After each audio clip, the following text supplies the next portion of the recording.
ഇസ്ലാമാബാദ് സ്ഫോടനത്തിന് പിന്നിൽ തെഹ്രിക്ക് താലിബാൻ.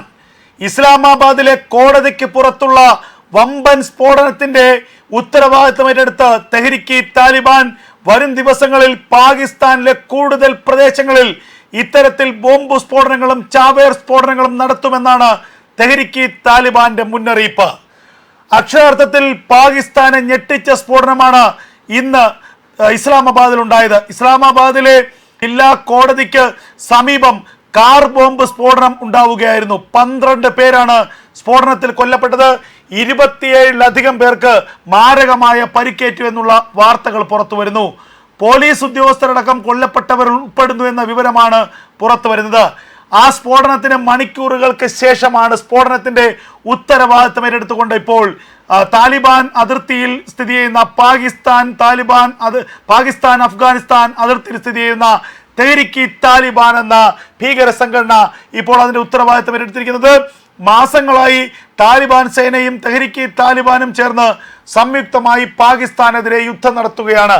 ഖൈബർ പഷ്തൂങ്ക മേഖല, വസീരിസ്ഥാൻ, ബലൂജ് മേഖല തുടങ്ങിയ ഇടങ്ങളിലൊക്കെ തന്നെ പാകിസ്ഥാൻ സൈന്യത്തെ തുരത്തി ഓടിക്കുന്ന ആക്രമണമാണ് നടക്കുന്നത്. അതിന് പിന്നാലെയാണ് ഇപ്പോൾ ചാവേർ സ്ഫോടനത്തിലൂടെ പാകിസ്ഥാന് വമ്പൻ തിരിച്ചടി നൽകിയിരിക്കുന്നത്. പാകിസ്ഥാൻ സൈന്യത്തിന് ചെറിയ തിരിച്ചടിയല്ല. പാകിസ്ഥാൻ സൈന്യത്തിനെതിരെ വൻതോതിലുള്ള ആക്രമണമാണ് അതിർത്തികളിൽ താലിബാനും തെഹ്രിക്ക് താലിബാനും നടത്തുന്നത്. പാകിസ്ഥാന്റെ ഖൈബർ പഷ്തൂങ്ക മേഖലയിലെ ചെക്ക് പോസ്റ്റുകളൊക്കെ തന്നെ താലിബാൻ സേന ആക്രമിച്ച് നശിപ്പിച്ചിരിക്കുന്നു. ബലൂജ് മേഖലയിൽ ബലൂജ് ലിബറേഷൻ ആർമിയുടെ ആക്രമണം പാകിസ്ഥാൻ സേനയ്ക്കെതിരെ നിരന്തരമായി ഉണ്ടാകുന്നു. POKയിലാകട്ടെ ജൻസി കലാപമാണ് പാകിസ്ഥാൻ സേനയ്ക്ക് തലവേദനയാകുന്നത്. ഇങ്ങനെ 4 പാടും നിന്ന് പാകിസ്ഥാൻ സേനയെ ഇല്ലാതാക്കുകയാണ് ഇപ്പോൾ താലിബാനും താലിബാൻ അനുകൂലമായി പ്രവർത്തിക്കുന്ന ഭീകര സംഘടനകളും.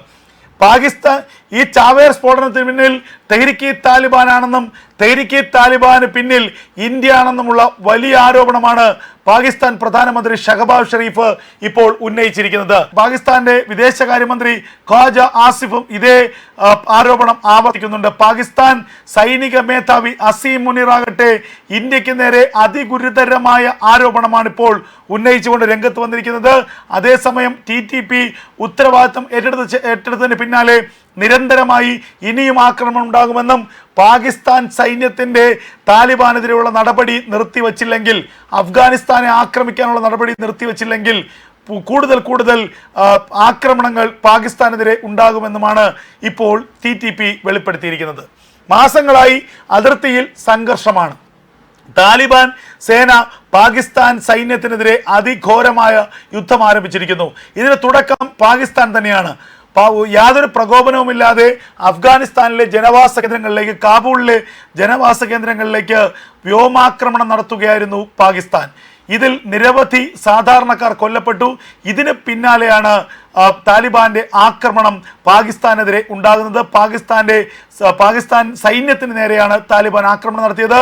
ഖൈബർ പഷ്തൂങ്ക മേഖലയിൽ അതിർത്തി പ്രദേശത്ത് പാകിസ്ഥാൻ വാഹന വ്യൂഹത്തിന് നേരെയായിരുന്നു താലിബാന്റെ ആക്രമണത്തിൽ 59 പാകിസ്ഥാൻ സൈനികർ കൊല്ലപ്പെട്ടു എന്നുള്ള വിവരങ്ങൾ പുറത്തു വന്നു. പിന്നാലെ വൻതോതിലുള്ള തിരിച്ചടി പാകിസ്ഥാൻ സൈന്യം താലിബാന് നേരെ അഫ്ഗാനിസ്ഥാനിൽ നടത്തി. പക്ഷെ അപ്പോഴും പാകിസ്ഥാൻ ലക്ഷ്യമിട്ടത് അഫ്ഗാനിസ്ഥാനിലെ സാധാരണക്കാരെയായിരുന്നു.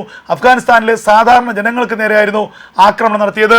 അതിനുള്ള തിരിച്ചടി താലിബാൻ നടത്തി. വീണ്ടും ഖൈബർ പഷ്തൂങ്ക മേഖലയിലെ പാകിസ്ഥാന്റെ സൈനിക ചെക്ക് പോസ്റ്റുകൾ തകർത്ത് തരിപ്പണമാക്കി. പിന്നാലെ ബലൂജ് മേഖലയിൽ ബലൂജ് ലിബറേഷൻ ആർമിയും പാകിസ്ഥാൻ സൈന്യത്തിന് നേരെ ആക്രമണം നടത്തി. ബലൂജ് ലിബറേഷൻ ആർമി നടത്തിയ കുഴിബോംബ് സ്ഫോടനത്തിൽ 2 മേജർമാരടക്കം 11 പാകിസ്ഥാൻ സൈനികരാണ് കൊല്ലപ്പെട്ടത്. ഇത് പാകിസ്ഥാനെ അക്ഷരാർത്ഥത്തിൽ ഞെട്ടിച്ചു. കാരണം ബലൂജ് ലിബറേഷൻ ആർമിയുടെ ആക്രമണം ഒരു ഭാഗത്ത്, താലിബാന്റെ ആക്രമണം മറുഭാഗത്ത്, താലിബാൻ നേതൃത്വം നൽകുന്ന തെഹ്രിക്ക് താലിബാന്റെ ആക്രമണം വേറൊരു വശത്ത്.